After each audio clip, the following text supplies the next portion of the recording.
We're out on the lake today doing sonar testing, and we're going to show you the new Elite CHIRP series. We'll show you how high frequency CHIRP outperforms regular 200 kilohertz, and we have 3 different targets, one right on the bottom, one 6 inches off the bottom, and one a foot off the bottom. And the target separation CHIRP gives you, we'll show you how that really relates to finding fish right on the bottom.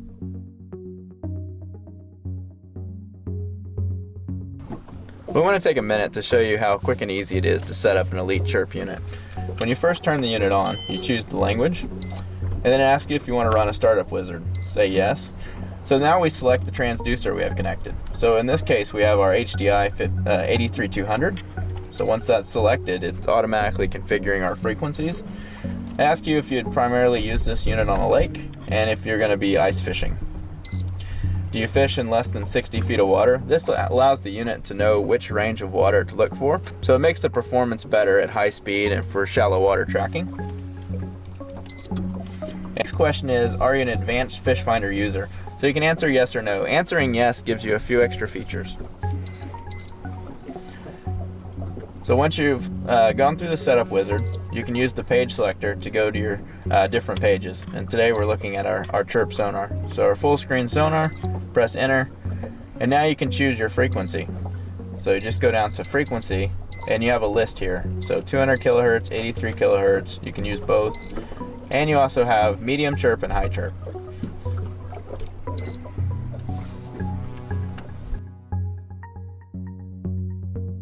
Alright, so we've got our targets out, and we've got the unit set up with a split zoom. So we're using high CHIRP, and this is a great way to use it, because this allows you to have the most pixel resolution for this window of the water column. So here's our first target. This is the one that's right on the bottom. So this is perfect for fish that are relating real tight to the bottom. This allows you to actually pick that up.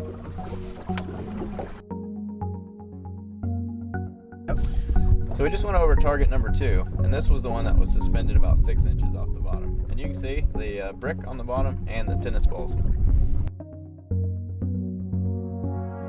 And you can see here, this is our final tennis ball that has a final brick with the tennis ball a foot off the bottom. So really nice and easy to see.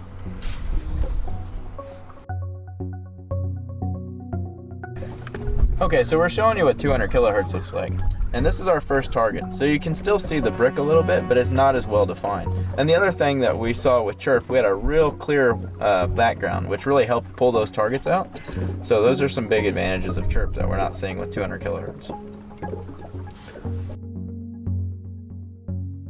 This is our last target, which is the one that about a foot off the bottom.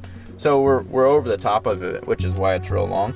But you can see that the clarity difference is not as pronounced on the one that's a foot off the bottom. So the CHIRP is real beneficial for when those fish are holding real tight to the bottom, not when they're suspended off the bottom. So today we were able to show you 3 different targets suspended off the bottom.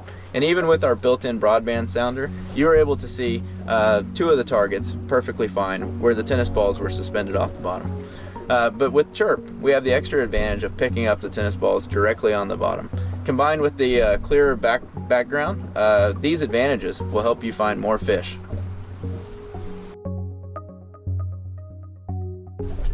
So we've shown you what fake targets look like with tennis balls, but now we're actually going to show you what real fish look like. So a big advantage of CHIRP is the screen clarity. So you can see there's no engine noise and there's hardly any surface noise. All that we see are these nice crisp fish targets here.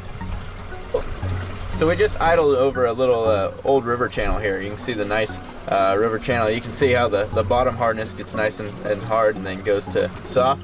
But all these fish that are suspended above it, perfect arches, they're real crisp and narrow, and that's one of the advantages of CHIRP. You can really separate how many fish are in this little school right here. Right now we have the boat over a nice school of sand bass and crappie, and you can see the individual target separation of each fish. To get an idea of the size of that fish, there you go.